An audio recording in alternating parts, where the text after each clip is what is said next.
Assalamualaikum warahmatullahi wabarakatuh. Saya Heni Purwati, calon guru penggerak angkatan ke-11 dari TK Madinah Jubair Pamitan, Kabupaten Wonosobo. Pada kesempatan hari ini saya akan mewawancarai kepala sekolah di tempat saya mengajar, yaitu Wani SPT. Assalamualaikum warahmatullahi wabarakatuh. Waalaikumsalam warahmatullahi wabarakatuh. Apa kabarnya Bu Wani hari ini? Alhamdulillah baik, sehat. Bagaimana dengan Bu Heni? Saya juga alhamdulillah baik. Terima kasih Bu sebelumnya waktunya. Untuk kesempatan kali ini saya akan wawancara bersama dengan Ibu terkait dengan kasus-kasus dilema etika yang ada di sekolah Ibu. Dan kemudian ada beberapa pertanyaan yang ingin saya tanyakan pada Ibu.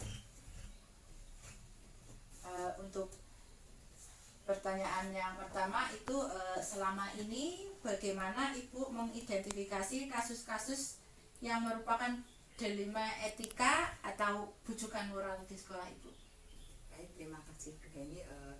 Sebagai seorang pimpinan tentunya akan ada permasalahan-permasalahan yang muncul di dalam suatu lembaga, baik itu dilema etika ataupun bujukan moral, yang mana permasalahan-permasalahan tersebut harus kita identifikasi dengan benar dan agar tidak ada efek nanti di dalamnya. Dan tentunya dalam pengambilan keputusan pun saya terlebih dahulu akan memahami dan mengidentifikasi kasus yang terjadi dengan berkomunikasi baik dengan pihak-pihak yang terlibat. Jika kasus tersebut terkait etika, maka saya akan melihat dari sisi dampaknya pada siswa ataupun pada guru ataupun pada wali murid, yang tentunya itu sangat penting dilakukan. Selanjutnya, selama ini pengambilan keputusan kasus-kasus untuk kepentingan yang sama-sama benar yang terkait dengan nilai-nilai kebajikan di tempat Ibu itu seperti apa? Baik, untuk permasalahan atau kasus yang sama-sama benar ataupun kasus yang berhubungan dengan dilema etika, apakah kasus itu berdampak untuk saat ini ataupun kedepannya, serta akan mengedepankan dari nilai-nilai kebajikan yang akan kita ambil, dan pihak-pihak yang mana yang akan dirugikan ataupun tentunya itu yang berhubungan dengan murid, yang utama kita jangan sampai merugikan murid, ataupun kita juga harus selalu mengambil keputusan yang baik, yang tidak ada imbasnya ataupun tidak ada pengaruh yang jelek kepada baik itu pada murid ataupun pada wali muridnya. Berarti keputusan yang diambil itu baik, ya, baik untuk semua itu, ya, baik murid ataupun semua yang ada di sekolah. Selanjutnya, langkah-langkah atau prosedur seperti apa yang Ibu lakukan selama ini? Baik, untuk langkah-langkah tentunya yang dilakukan yaitu dengan mempertimbangkan kepentingan murid berdasarkan prinsip berbasis hasil akhir atau berbasis peraturan dan berbasis rasa peduli. Tahapan selanjutnya yaitu melakukan investigasi dengan memeriksa fakta-fakta atau memvalidasi data serta menentukan siapa yang terlibat di dalamnya dan mengambil keputusan agar keputusan tersebut berdampak pada terciptanya lingkungan yang positif, kondusif, dan nyaman. Baik Bu, selanjutnya itu hal apa yang selama ini dianggap efektif dalam pengambilan keputusan kasus dilema etika seperti yang Ibu sebutkan tadi? Baik, menurut saya untuk hal tersebut yaitu berdiskusi dengan siapa yang terlibat di dalamnya dalam masalah saat mengutamakan layanan terhadap murid atau kepentingan murid dan sekolah dalam jangka panjang. Nah, jadi kita harus berdiskusi dalam penyelesaian kasus tersebut, karena yang berdampak pada murid tentunya kita berdiskusi dengan rekan guru dan juga wali murid yang ada di dalamnya, karena untuk TK itu wali murid selalu ada banyak yang ada di dalam sekolah. Jadi untuk permasalahan-permasalahan itu kita selalu melibatkan baik wali murid ataupun terutama rekan guru juga.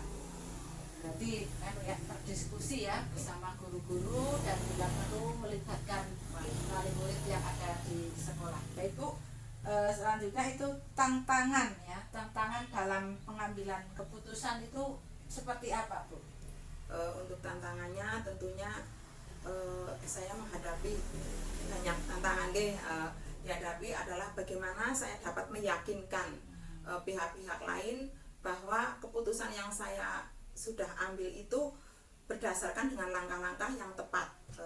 Jadi dalam kita mengambil keputusan itu kita harus berhati-hati sekali, karena di situ kita permasalahan yang kita hadapi adalah antara benar dan benar. Jadi kita dalam mengambil keputusan pun harus bijaksana dengan cara kita mensosialisasikan pada pihak-pihak yang terkait dengan menerima kebenaran akan keputusan yang saya akan ambil, dan mendiskusikan dengan dari hati ke hati agar orang tersebut dapat memahaminya dengan baik. Karena kasus dilema etika merupakan kasus yang sifatnya itu relatif kebenarannya. Jadi karena ini ya, kasus itu sama-sama benar, jadi ibu itu sangat berhati-hati dalam pengambilan keputusan gitu ya. Baik, selanjutnya itu apakah ibu memiliki jadwal tertentu dalam menyelesaikan kasus dilema etika, terus prosedurnya itu seperti apa yang ibu jalankan? Baik, untuk permasalahan dilema etika itu saya tidak mempunyai jadwal tertentu kami, karena dalam hal itu untuk permasalahan tersebut kita melihat saja permasalahan itu bisa apa tidak kita selesaikan dalam jangka waktu yang cepat. Misalnya setelah itu permasalahan muncul, kita langsung menyelesaikan, kita berdiskusi dengan rekan guru, dengan wali murid untuk menyelesaikan masalah tersebut. Kalau sekiranya masalah tersebut bisa segera diselesaikan, kita segera selesaikan dalam jangka waktu itu juga. Tapi apabila permasalahan itu saya anggap lebih yang permasalahannya lebih berat. Nah, kalau permasalahan lebih berat tentunya kita juga harus mengikut sertakan dari pihak-pihak yang lain, karena dalam hal ini kita adalah suatu lembaga yang mempunyai ketua yayasan dan juga komite, maka kita juga harus melibatkan ketua yayasan maupun komite dalam menyelesaikan permasalahan ini. Jadi untuk jangka waktunya mungkin akan lebih lama. Nah, itu berarti tergantung dengan kasus yang dihadapi itu ringan atau berat. Berarti kalau kasus itu ringan, saat itu juga akan diselesaikan ya Bu ya, bersama-sama itu bersama guru dan wali murid. Dan bila kasus itu berat, jadi akan dipertimbangkan itu kedepannya itu dipilih yang paling baik itu yang seperti apa gitu ya Bu ya. Selanjutnya adakah faktor atau seseorang yang membantu ibu dalam pengambilan keputusan tersebut? Tentunya banyak dan itu yang harus kita lakukan adalah komunikasi dengan baik, baik dengan rekan guru ataupun dengan wali murid ataupun pihak-pihak yang terkait untuk pengelolaan emosi yang baik. Nah, jadi kita juga harus memahamkan tentang teori pengambilan keputusan yang baik. Keputusan sebagai seorang pemimpin adalah mengambil keputusan itu harus mempertimbangkan dari berbagai aspek. Nah, untuk faktor yang mempermudah dan membantu dalam pengambilan keputusan itu adalah kita ambil dengan cara keterbukaan dan diskusi dan komunikasi yang baik. Jadi ini ya Bu, dengan keterbukaan dan komunikasi yang baik. Baik Bu, dari hal-hal yang disampaikan Ibu tadi, ya, pembelajaran apa yang dapat Ibu petik dalam mengambil keputusan dilema etika?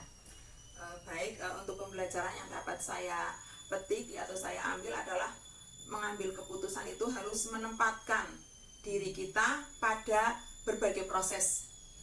Jadi selain harus memiliki empati yang tinggi dan juga tanggung jawab, kita juga harus berpikir terbuka. Di samping itu juga dalam mengambil keputusan yang berkaitan dengan keputusan yang berdampak bagi orang lain, saya juga akan berkoordinasi dan berkolaborasi dengan semua pihak agar keputusan yang dihasilkan bermanfaat, dan yang terpenting adalah tidak ada peraturan yang dianggap atau dalam mengambil keputusan tersebut itu salah ataupun ada dampak yang tidak baik bagi orang lain ataupun bagi pihak yang merasa dirugikan ataupun ada yang merasa tidak senang dengan apa yang keputusan yang kita ambil. Jadi kita harus mengambil keputusan itu benar-benar dengan hati-hati sekali dan dengan niat untuk berdampak positif bagi semuanya. Bu, terima kasih, jawaban dari Ibu sangat membantu saya untuk menjadi acuan saya ke depannya. Jadi sebagai seorang pemimpin itu ternyata dalam pengambilan keputusan itu juga sangat perlu mempertimbangkan hal-hal yang memiliki kepentingan, ya. Di antaranya itu dua hal yang memiliki kepentingan yang diantara itu sama-sama benar, ya, dan tentu mengandung nilai-nilai kebajikan. Saya kira cukup sekian dulu. Terima kasih atas waktunya. Waalaikumsalam warahmatullahi wabarakatuh. Assalamualaikum warahmatullahi wabarakatuh.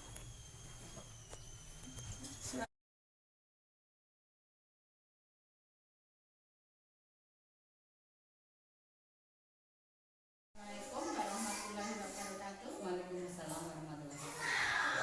Apa kabarnya Bu Sonia? Alhamdulillah saya sehat hari ini. Alhamdulillah saya bisa dipertemukan dengan Bu Heni. Bagaimana kabar Bu Heni? Alhamdulillah kabar saya juga ini bukan. Jadi saya mohon maaf sekali sama Bu Sonia karena saya meminta waktunya bukan, karena pada kesempatan hari ini saya sebagai calon guru penggerak itu mendapatkan tugas untuk mewawancarai kepala sekolah. Nah, jadi di sini wawancaranya itu terkait dengan penyelesaian kasus-kasus yang ada di sekolah itu. Nah, namun ada beberapa pertanyaan yang saya ajukan, bisa buat? Bisa Allah Bu. Untuk yang pertanyaan pertama itu selama ini bagaimana Ibu mengidentifikasi kasus-kasus yang merupakan jalinan etika atau rujukan moral yang ada di sekolah Ibu? Terima kasih atas pertanyaannya. Selama ini di sekolah saya yang saya lakukan untuk mengidentifikasi sebuah masalah, apakah itu termasuk rujukan moral atau dilema etika, saya akan mengidentifikasi terlebih dahulu jenis masalah itu masuk ke mana, masuk ke dilema etika atau masuk ke dilema etika atau rujukan moral. Nah, setelah saya mengidentifikasi masalah tersebut, saya akan menyimpulkan masalah tersebut. Hasil kesimpulan itu nanti akan saya jadikan sebagai keputusan dalam pengambilan keputusan, yang tentunya keputusan itu adalah keputusan yang terbaik bagi siswa maupun bagi yang bermasalah. Seperti itu. Jadi Ibu akan Identifikasi terlebih dahulu, menyimpulkan yang terbaik untuk siswa ataupun gurunya. seperti itu. Untuk yang kedua itu selanjutnya pengambilan keputusan kasus yang dari yang berkepentingan yang sama benar atau nilai-nilai kebajikan itu seperti apa? Kalau untuk pengambilan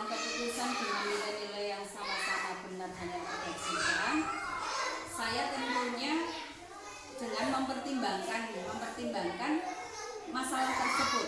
Misalnya masalah tersebut itu termasuk dilema etika yang sama-sama benar. Nah, tentunya saya tidak akan memutuskan dengan sepihak dengan keputusan saya sendiri. Tentunya saya akan melibatkan guru ataupun pihak-pihak yang berkepentingan untuk mengambil keputusan yang terkait dengan dilema etika ataupun kebijakan moral. Sehingga di situ tidak ada salah satu pihak yang dirugikan. Jadi ibu akan melibatkan semua warga yang ada di sekolah gitu ya Bu ya. Selanjutnya untuk yang ketiga itu langkah-langkah apa atau prosedur seperti apa yang biasa ibu lakukan selama ini? Langkah-langkah yang dilakukan diantaranya yang pertama tentunya kita akan mengidentifikasi masalah terlebih dahulu ya Bu. Kita identifikasi terlebih dahulu masalah itu termasuk kebijakan moral atau dilema etika. Setelah mengidentifikasi masalah, kemudian saya akan menentukan siapa yang terlibat di dalam masalah tersebut. Ketika kita sudah tahu yang terlibat di dalam masalah tersebut, kita akan berdiskusi. Diskusi yang dilaksanakan itu dengan semua warga sekolah. Jadi tidak hanya saya dan guru saja. Saya melibatkan guru, kemudian jika memungkinkan melibatkan pihak yang lain, saya juga akan mengundang pihak yang lain. Misalnya masalah itu berkaitan dengan wali murid, saya juga akan menghadirkan wali murid. Kalau membutuhkan pihak yang lain, misalnya komite dan lain sebagainya, saya akan melibatkan pihak-pihak tersebut untuk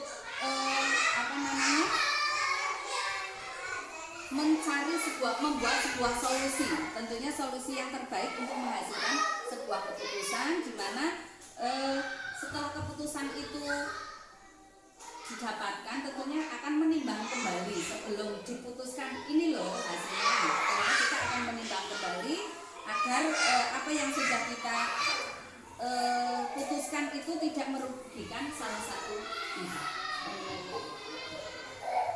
Terus yang selanjutnya dari langkah-langkah ibu dan prosedur itu selanjutnya hal apa saja yang selama ini Anda anggap efektif dari pengambilan keputusan kasus-kasus dilema etika tersebut? Terima kasih. Tentunya sebuah keputusan yang diambil bisa saya anggap efektif apabila masalah yang diselesaikan itu bisa berjalan secara objektif. Di mana objektif yang dimaksud di sini saya tidak memihak salah satu. Di mana semua saya anggap duduk bersama, sama-sama kita mencari solusi bersama untuk menghindari agar salah satu pihak tidak merasa dirugikan seperti itu. Kemudian bagaimana saya bisa menghasilkan keputusan yang bijaksana tanpa menyakiti perasaan salah satu pihak seperti itu. Berarti ibu mempertimbangkan sekali supaya kedua belah pihak itu Tidak ada yang dirugikan, disakiti. tidak ada yang tersakiti seperti itu. Untuk yang selanjutnya, apakah ibu sudah memiliki tata cara atau jadwal yang tertentu dalam sebuah penyelesaian kasus dilema etika tersebut? Untuk jadwal, kalau saya melihat jenis masalahnya terlebih dahulu ya Bu. Kalau masalahnya itu memang harus segera diselesaikan urgen pada saat itu, ya langsung diselesaikan. Kalau memang tidak perlu melibatkan orang lain atau pihak-pihak yang lain. Jika masalah yang kita hadapi melibatkan orang lain, misalnya komite atau pengawas atau pihak-pihak yang lain, maka saya tentunya akan membuat jadwal tertentu untuk mengundang pihak-pihak yang perlu dilibatkan dalam penyelesaian masalah. Prosedur itu sudah berjalan. Iya. Tergantung jenis masalahnya, misalnya urgen tidak membutuhkan pihak lain ya diselesaikan segera, jika membutuhkan pihak-pihak yang lain berarti saya akan membuat jadwal tentunya untuk mengundang pihak-pihak yang terkait untuk menyelesaikan masalah. Pertanyaan selanjutnya itu adakah seseorang atau faktor-faktor yang selama ini mempermudah atau membantu ibu dalam pengambilan keputusan dilema etika?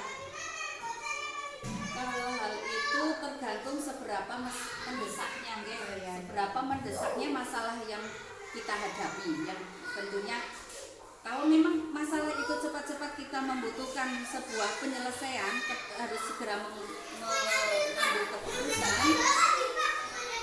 maka akan segera diselesaikan. Tetapi jika memang saya rasa saya harus melibatkan orang lain, berarti melibatkan, misalnya saya melibatkan guru, melibatkan juga komite atau yang lain, tentunya saya akan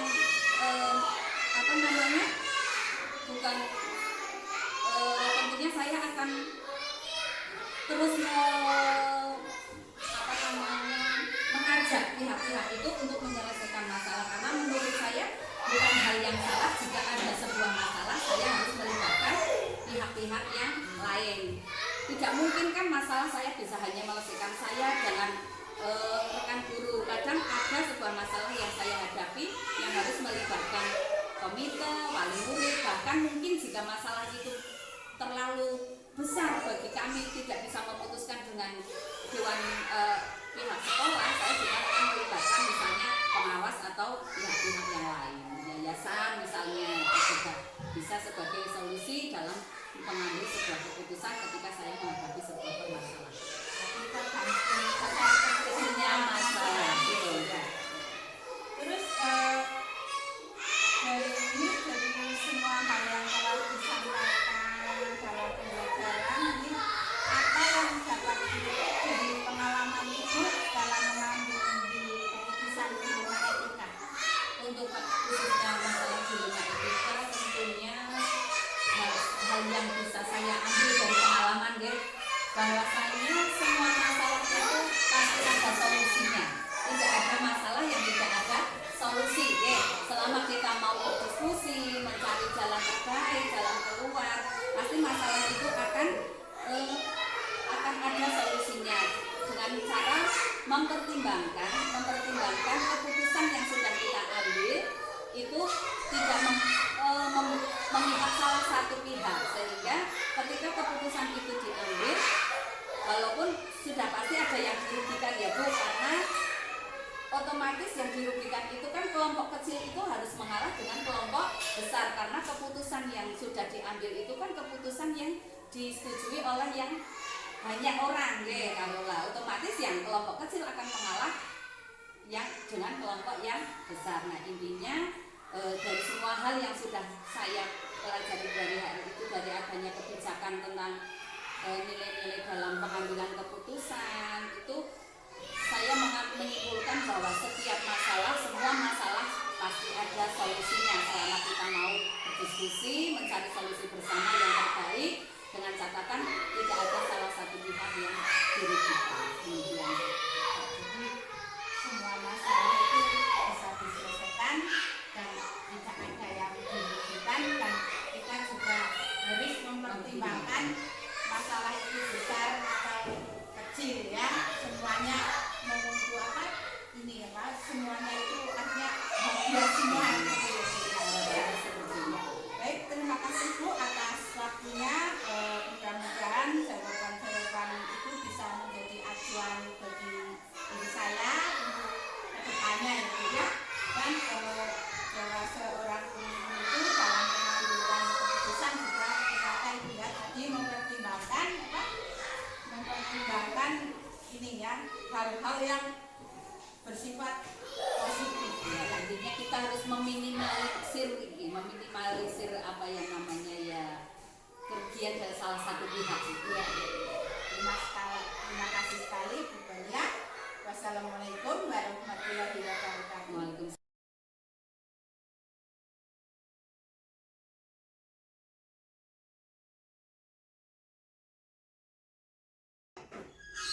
Terima kasih Bu Sulis atas waktunya.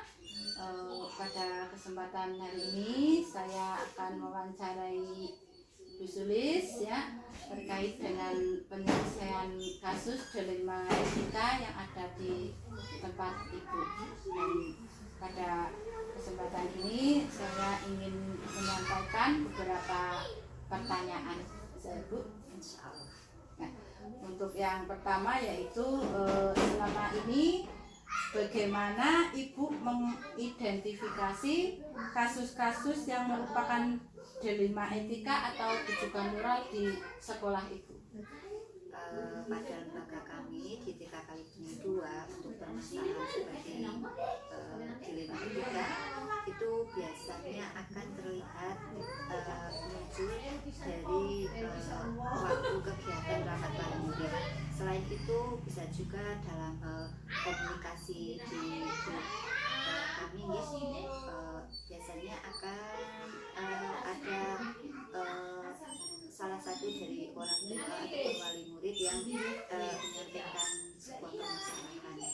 Nah, dari permasalahan yang muncul pada waktu rapat ataupun dalam komunikasi di grup, atau biasanya juga kadang muncul ketika kami berkomunikasi sehari-hari, karena ada sebagian dari orang tua atau wali murid yang memang menunggui anaknya di sekolah. Nah, dari kejadian tersebut nanti saya akan identifikasi dulu sumber permasalahannya, masalah intinya itu apa, pihak-pihak mana saja yang terlibat di dalamnya. Nanti setelah saya buat identifikasi tersebut, permasalahan utamanya apa, pihak-pihak yang terlibat siapa saja, dan cara penyelesaiannya akan seperti apa, saya akan pertemukan semua pihak dalam rapat atau musyawarah bersama. Jadi berdasarkan hasil musyawarah itu ya, dan itu juga ini tadi tergantung permasalahan itu dari murid atau dengan ini ya, dengan orang tua gitu ya. Terus selama ini bagaimana Ibu menjalankan pengambilan keputusan di sekolah Ibu, terutama itu untuk kasus-kasus di mana ada dua kepentingan ya. Jadi ada dua kepentingan, yaitu kepentingan yang sama-sama benar atau kepentingan yang sama-sama mengandung nilai-nilai kebajikan. Pernah terjadi di lembaga kami. Kalau ini tidak berhubungan dengan anak ya, ini tentang orang tua atau wali murid. Ada dua usulan atau permasalahan dari wali murid waktu itu pada saat kegiatan akan mengadakan karya wisata. Nah, ini adalah kegiatan anak-anak yang kami laksanakan setiap 2 tahun sekali di lembaga kami.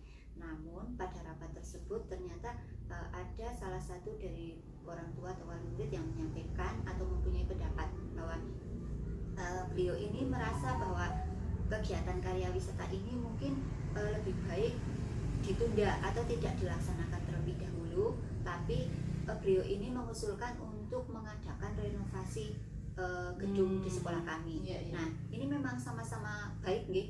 Kan tujuannya juga baik semua, baik untuk anak-anak dan semua warga sekolah. Nah, dalam hal ini tentu saja saya tidak memutuskan masalah sendiri. Saya juga melibatkan dewan guru yang lain. Saya juga berkomunikasi tentu saja dengan ketua yayasan. Nah, dalam penyelesaiannya tentu saja saya mengadakan musyawarah ulang. Semua pihak saya undang untuk hadir ke sekolah. Kemudian saya jelaskan di sini tentang kegiatan karya wisata itu tujuannya apa.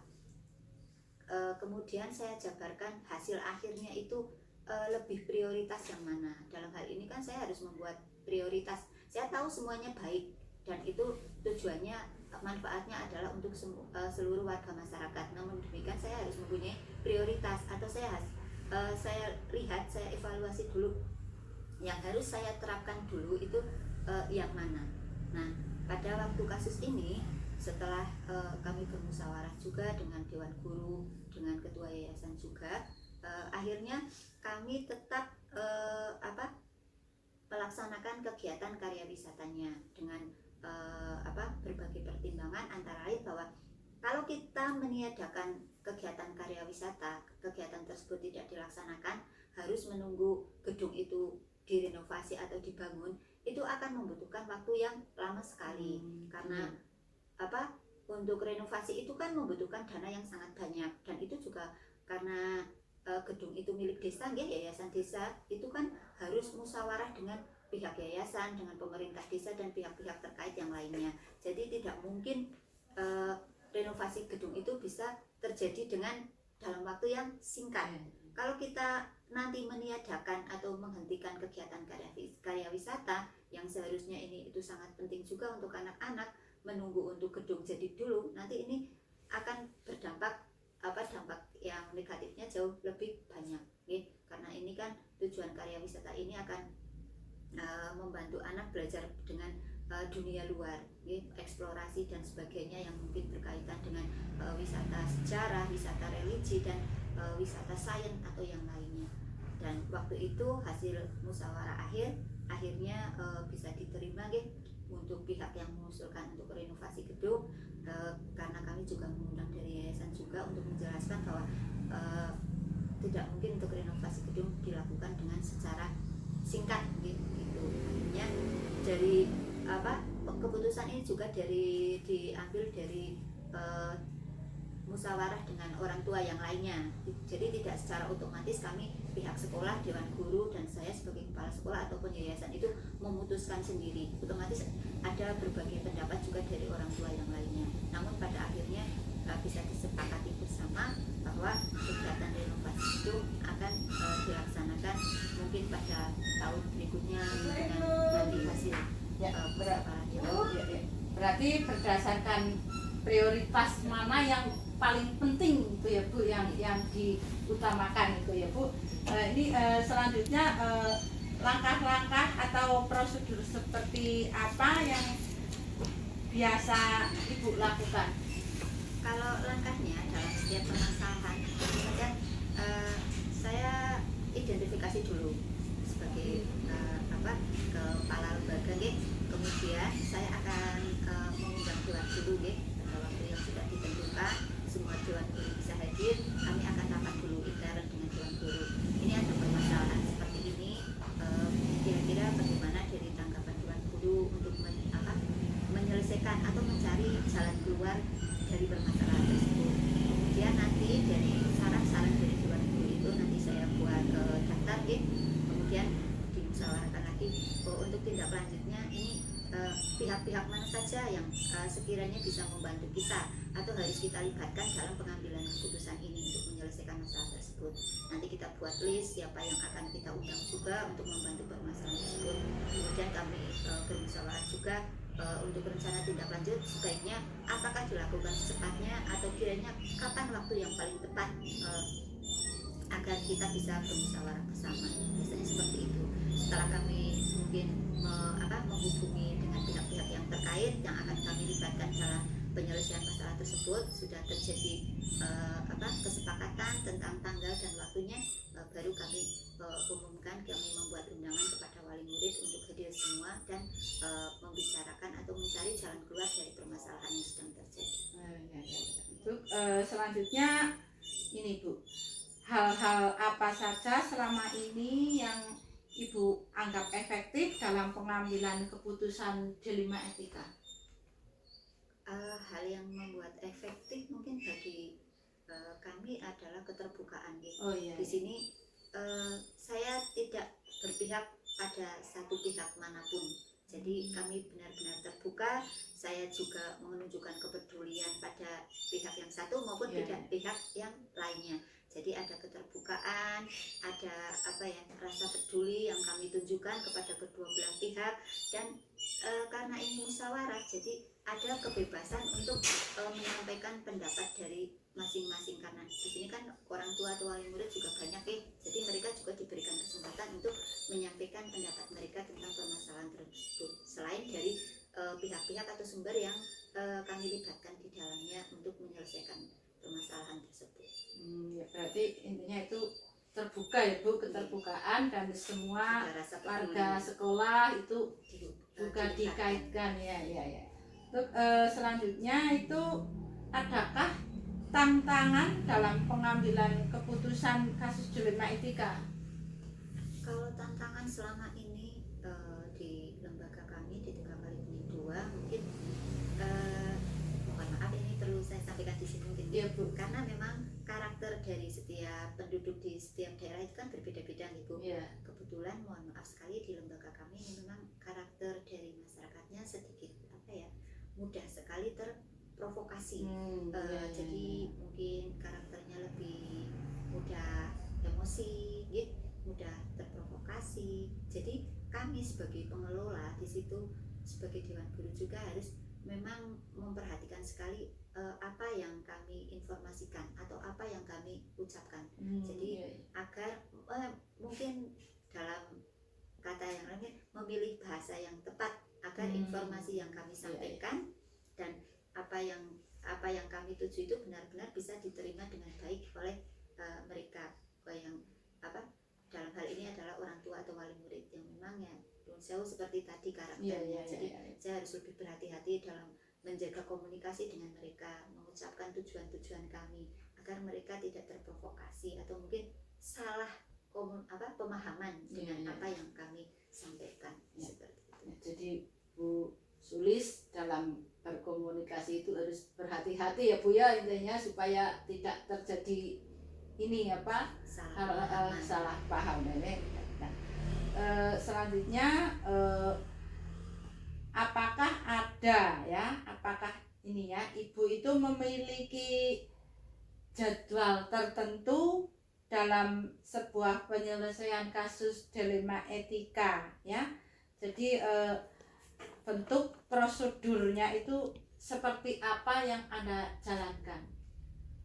Kalau di lembaga kami biasanya sesuai dengan keadaan saja. Ketika ada sebuah permasalahan muncul, maka kami usahakan untuk secepat mungkin untuk bisa menyelesaikan permasalahan tersebut agar permasalahan tersebut tidak tidak mengambang terlalu lama, agar bisa memberikan sebuah kejelasan untuk semua warga sekolah. Cuma mungkin untuk beberapa kasus mungkin kan tidak bisa diselesaikan secepat mungkin karena ada banyak pihak yang dilibatkan juga.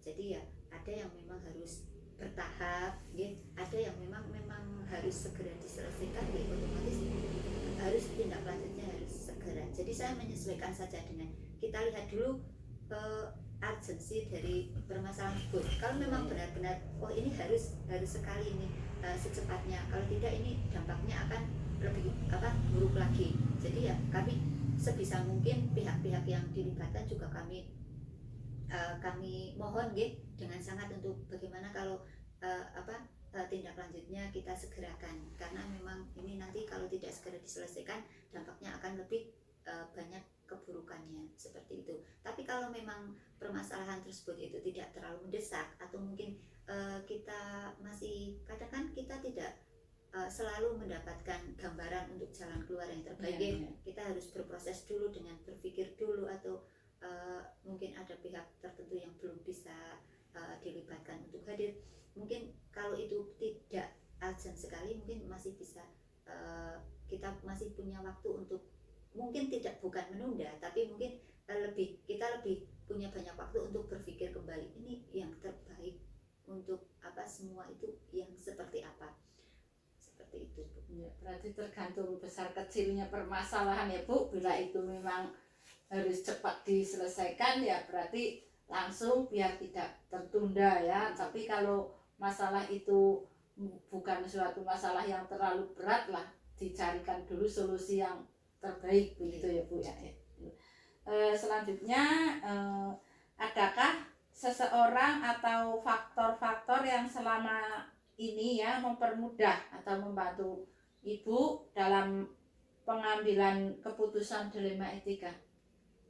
Tentu saja bagi kami di Lembaga 3x2 rekan guru tentu saja sangat membantu karena otomatis kami biasa dalam mengelola sekolah karena ada Dewan Guru sama-sama bisa melihat, bisa merasakan, bisa menjadi saksi semua hal yang terjadi di sekolah.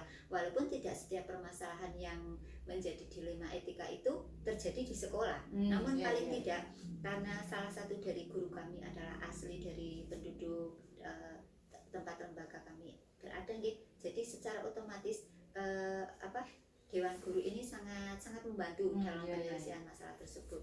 Selain itu ya tentu saja dari yayasan karena kami memang yayasan desa, jadi bagaimanapun dalam setiap pengambilan keputusan, pemerintah desa atau yayasan di sini juga sangat penting nggih bagi kami nggih, karena mereka juga lebih tahu tentang penduduknya, tentang karakter mereka atau sebenarnya kebutuhan apa yang mereka butuhkan seperti itu. Jadi sama-sama dengan Dewan Guru dan komite sekolah ya, tentu ya itu, dan ini ya, jadi bekerja sama mungkinnya dalam menyelesaikan sebuah masalah. Untuk selanjutnya ini dari semua hal yang telah Ibu sampaikan tadi ya, pembelajaran apa yang dapat Ibu petik di 5 etika? Pembelajaran yang kami peroleh dari permasalahan-permasalahan yang telah kami hadapi tentunya adalah keterbukaan, ya. Dengan keterbukaan, rasa saling peduli sebagai satu keluarga besar di Lembaga TK Kalibumi 2, insya Allah sebesar apapun masalahnya, ketika kita terbuka, kita saling peduli, saling menjaga, saling menghormati, insya Allah semuanya bisa dilewati dan semuanya akan ada jalan keluarnya. Tapi ketika kita tidak ada rasa peduli, kita tidak ada rasa memiliki sebagai satu keluarga besar, tidak ada rasa saling menghormati, tidak ada keterbukaan, nah itu akan menjadi sumber masalah yang banyak sekali ya, lebih besar mungkin akan bisa terjadi, dan mungkin tidak akan ditemukan jalan keluarnya ketika kita tidak terbuka, kita tidak berusaha saling memahami, kita tidak berusaha untuk saling peduli, tidak merasa sebagai satu keluarga besar yang memang harus saling memberi, saling mengayomi, saling menjaga, seperti itu. Jadi saling terbuka dan saling peduli memang itu sangat penting sekali Bu, karena bila tidak ada kepedulian dan tidak ada keterbukaan, maka kita tidak tahu apa yang ada di belakangnya kita nanti ya Bu. Baik Bu, terima kasih atas waktunya. Hasil wawancara ini sangat bermanfaat bagi diri saya, dan mudah-mudahan saya bisa menerapkannya di sekolah saya. Terima kasih Bu Sulis. Wassalamualaikum warahmatullahi wabarakatuh. Waalaikumsalam warahmatullahi wabarakatuh.